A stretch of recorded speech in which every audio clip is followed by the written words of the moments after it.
Olá a todos, aqui é o Gabriel Meisner do AgroReset. Estamos aqui com o Finho Levi, CEO do AgroReset, e com o Francisco Jardim, General Partner da SP Ventures.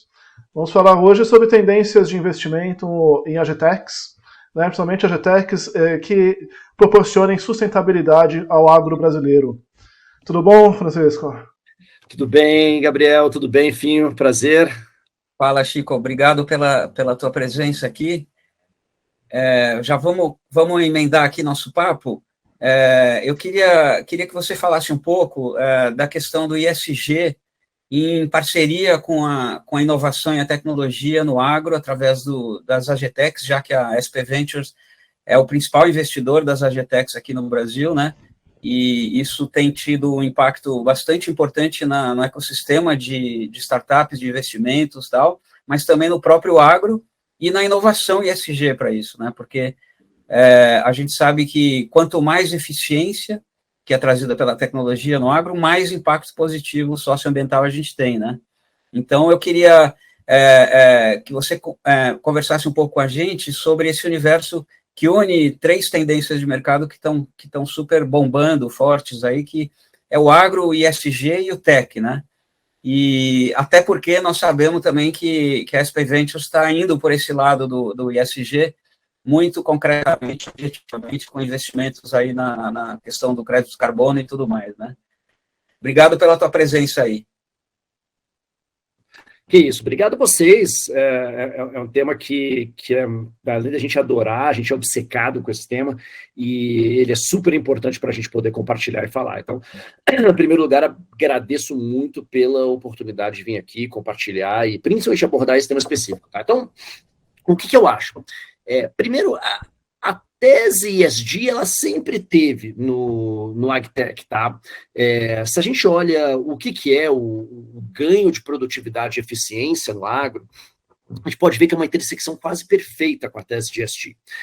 A gente está falando em produzir mais alimento, então tem um aspecto de segurança alimentar, e produzir mais alimento num ambiente mais arriscado e mais desafiador. Então, não só você vai produzir mais, garantir o abastecimento do planeta, mas você vai fazer isso num ambiente mais arriscado, que é um ambiente de adaptação à mudança climática, tá? Então, no quesito segurança alimentar, na ODS, né, de combate à fome, é um item muito importante. Quando a gente vai para o ambiental, especificamente, a gente fala em produzir alimento, significa terra, água e um tripé de insumos que é muito forte, um insumo químico, né? Que é fertilizante, é defensivo químico, o defensivo químico pensando em herbicida, inseticida, fungicida, né? Então, quando a gente fala em agtech e produtividade, a gente está falando em produzir mais alimento, minimizando esses principais insumos. E se a gente pega a emissão de GHG no agro, o grosso do Brasil vem via desmatamento. Então, quando a gente consegue produzir mais alimento em hectare plantado hoje, ou novos hectares plantados, a gente cria um incentivo direto e indireto o desmatamento, tá? Então, esse é um primeiro ponto. Segundo, a gente produz mais alimento com menos recurso hídrico, né? 70% de toda a água fresca usada no planeta é usada na agricultura, então não existe como a gente pensar em conservar água, conservar recurso hídrico, sem falar em agricultura. É ali onde acontece a maior pancada. Então, quando a gente otimiza o uso de água via irrigação, via outras tecnologias, a gente também fala em conservar água muito na veia onde ela realmente é consumida. E, por último, quando a gente fala em defensivos químicos, pessoal, a gente pega ali a lista de químicos de preocupação global da Convenção de Estocolmo, e, entre outros, os principais químicos que estão na agenda hoje dos ativistas. Glifosato é um dos mais, né, caros para a gente aqui, um herbicida, né, lançado pela Monsanto muito tempo atrás. A gente fala em agricultura de precisão, que é fazer aplicações precisas, ou então migrar desses defensivos químicos para biológicos, substituindo eles, né?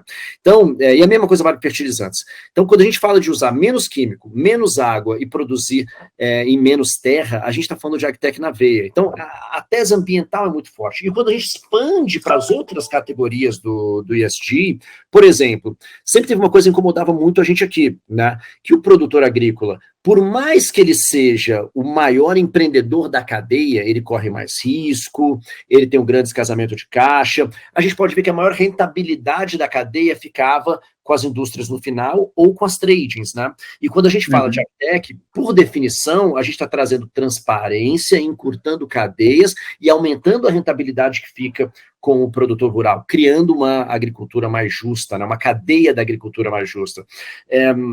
Então, tem vários aspectos aí que pesam. Quando a gente fala de fintech para o agro, a gente está falando de democratizar o acesso a crédito. Quando a gente fala de seguro agrícola, né, com InsurTech, a gente está falando de trazer uma ferramenta fundamental para tirar o risco climático da atividade do dia a dia do produtor. Então, assim, o ESG está recheado no AgTech. É muito difícil, e eu acho que eu não consigo pensar em uma tese de AgTech que não é uma tese muito rica e densa em ESG. Então, o propósito sempre teve ali no AgTech. O que aconteceu nesses últimos 24 meses é que eu acho que era uma tese que aparecia dentro de uma apresentação de investimento, virou um dos drivers centrais para tomar aquela decisão de investir. E com isso a gente viu muito mais capital fluindo para a cadeia, fluindo para a tese, muito mais liquidez, e o jogo ficou bem mais positivo, vamos dizer assim. É interessante isso que você está falando, porque, na verdade, pela natureza das AgTechs e do investimento nas AgTechs, a questão ESG não é uma mitigação de problema, é uma geração de novas oportunidades, né, de você trazer valor agregado ao agro tradicional. E, naturalmente, isso é incorporado como um ativo, né, não como um passivo. E daí, nessa linha, como eu falei no começo, que eu sei que a SP Ventures está entrando até no mercado de carbono e tudo mais, então a gente aqui no AgroReset vê, por exemplo, a área de reserva legal como uma área de geração de riqueza também, além de manter a questão do ISG, né, e de preservação da biodiversidade, enfim, do equilíbrio como um todo, ele gera também mais receita, né? Em alguns casos, talvez mais receita do que na parte produtiva da fazenda, né?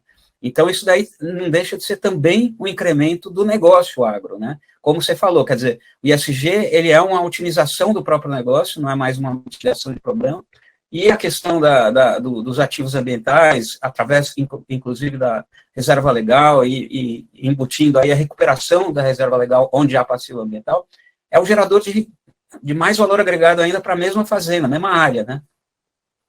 E eu dou um passo além. O desmatamento é a maior ameaça existencial do nosso agronegócio, tá? Primeiro, porque ele contribui para a mudança climática, que é a maior variável de risco do agro, tá? Então, direto na veia, ele impacta nesse aspecto. Segundo, ele gera um dano reputacional para o nosso agro legal, que fecha acesso a mercados, né? O Brasil, o produtor agrícola brasileiro hoje alimenta 800 milhões de pessoas.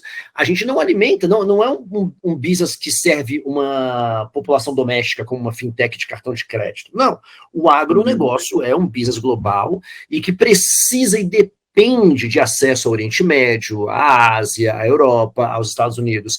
E quando a gente fica com a reputação de desmatar e quando a gente não consegue comprovar que o nosso agro é, de fato, legitimamente um ambientalista e que ele preserva as áreas legais e que ele está, de fato, sendo positivo, a gente perde acesso a mercados. Então, seja por um risco direto de aumentar o risco operacional via mudança climática, ou seja, sobre um outro aspecto direto, que é fechar a porta para mercados, é uma ameaça existencial brutal. E você acabou de mencionar, o Brasil poderia ser a Arábia Saudita do carbono, o que a Arábia Saudita é para o petróleo, a gente ser para o carbono, pelo que a gente tem de potencial, tanto com a floresta amazônica quanto com o agro.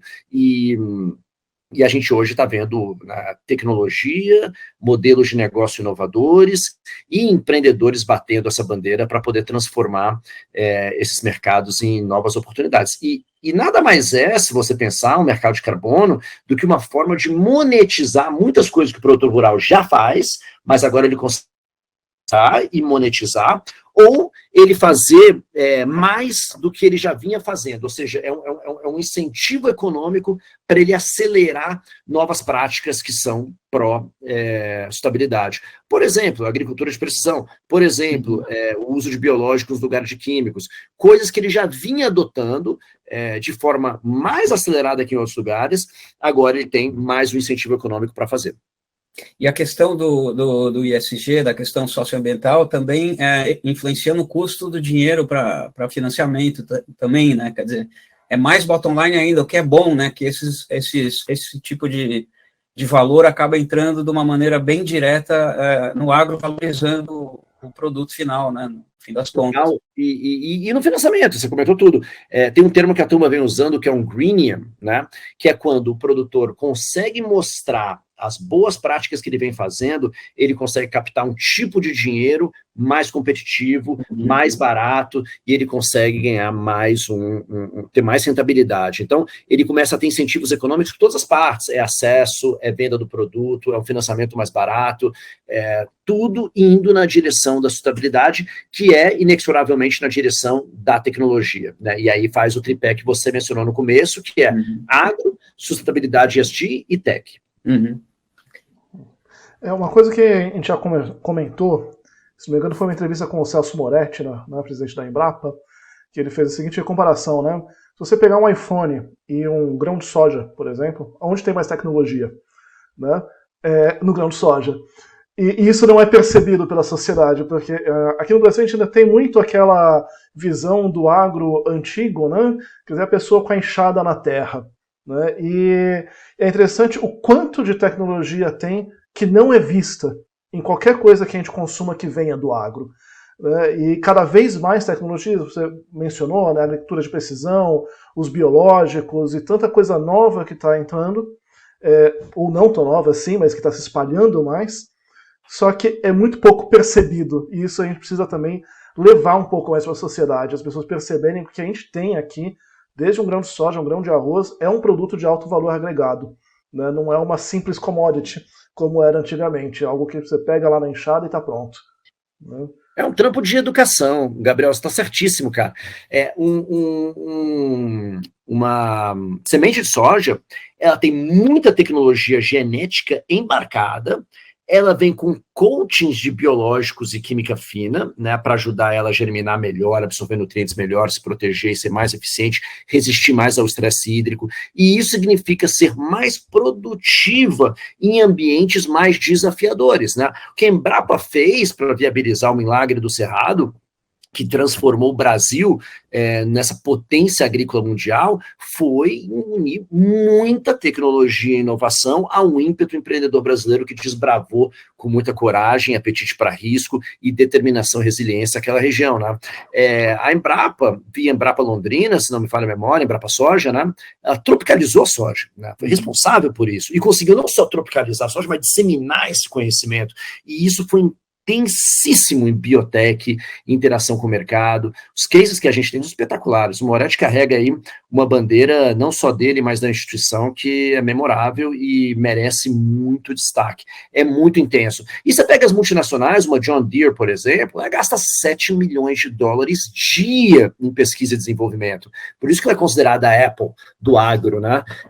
E tem uma marca tão forte, desejada, e que resolve tantos problemas, e que foi a liderança da segunda grande revolução agrícola, uma empresa que nasceu no século XIX, fazendo automação e continua revolucionando tantas plataformas tecnológicas. Você tem da biotecnologia ao digital, uma camada muito grande de tech no agro, né? O agro é empreendedor, o agro é tecnológico e o agro é ESG. Fora que por trás da semente também tem toda uma maneira de fazer gestão empresarial na produção, no produtor rural, quer dizer, tem essa coisa da tecnologia trazida pela Embrapa, pelas extensões rurais das universidades, né? Eu sempre falo, né, que o Brasil, o setor do agro é talvez o único lugar da América Latina onde empresa e pesquisa conversam produtivamente já há 40 anos, né? Tanto que a gente está crescendo 400% em produtividade, enquanto o crescimento de terra mesmo é muito pequeno, né? Então, o que causa um impacto extremamente positivo no ESG também, né? Mas um pouco... um gatilho bom. O Brasil mais do que quadruplicou a produção nos últimos 30, 40 anos, dobrando a área plantada, né? Isso é produtividade e é respeito ao meio ambiente na prática, na ponta, né? É riqueza e ESG, né? E nessa linha, então, pegando um pouco da conjuntura que a gente estava falando, né, da guerra e tudo mais, você acha, você como um cara que tem uma visão de investidor para esse setor muito apurada, você acha que essas oportunidades, tipo, investir mais em fertilizante aqui no Brasil, já que a gente tem as matérias-primas todas, só não tem o apoio de capital e talvez o empreendedor para fazer isso, será que não é o caso da gente desenvolver isso, independente, não só pelo episódio da guerra, mas por uma questão que a gente não sabe direito para onde vão as cadeias produtivas e a globalização depois dessa conturbação toda, né? E é também mais uma fonte de riqueza potencial para o Brasil, né? Por exemplo, outras coisas, tipo, a gente estava falando da Embrapa, quer dizer, a Embrapa já desenvolveu, por exemplo, um trigo tropicalizado também, para se precisar substituir, né, ser um dos produtores de trigo no lugar da Ucrânia e da Rússia, nós podemos até fazer, né? Como é que essas novas oportunidades entram nessa seara tecnologia e ESG do agro aí, na tua cabeça? Enfim, você pegou num tema muito bom, tá? Que é os impactos da atual conjuntura, né? Com a forma que o nosso agro é tão dinâmico, como que ele vai reagir para resolver esse problema no curto, médio e longo prazo, né? Acho que um ponto que a gente precisa realçar. A pandemia, ela já foi uma demonstração do nosso agro de como ele é resiliente, né? A gente teve o cancelamento das feiras, a gente teve choques na cadeia de suprimento, e em março de 2020 o Brasil exportou 50% mais soja que um ano antes, né?